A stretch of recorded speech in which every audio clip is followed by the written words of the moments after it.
Hey, what's going on, guys? So it looks like iointeractive is hesitant about publishing other developers' games after the shitstorm that was Mindseye. This was in an article from Chris Scullion over at VGC. So in 2017, we know that iointeractive kind of performed a management buyout from Square Enix and decided that they were going to publish their own game, Hitman 3, a few years later.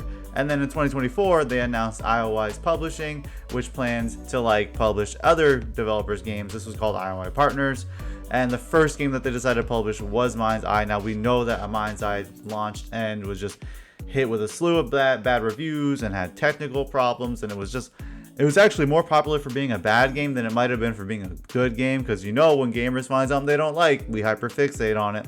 In a recent interview with IGN, iointeractive CEO Hakan Abrak did say that the initial talks with Build a Rocket Boy were to support them, explaining, "We thought they had some great ideas and a great world in the background that they were building, and hopefully they'll get the opportunity to show more of that in the future, and we just wanted to help them distribute the game." And then when asked about the backlash of the game's release, he said, "Well, that was definitely tough, right? It was a tough reception. It wasn't what they hoped for, and also what we didn't hope for at iOI Partners. They're working hard on turning that around to regain the trust of the gamers out there, and they have tons of potential and content they're working on. So hopefully they'll succeed with that in the future."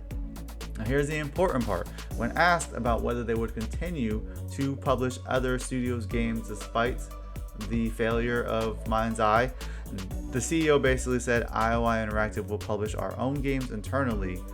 iOI Partners, that remains to be seen." So there's a potential here that they might no longer publish other developers' games.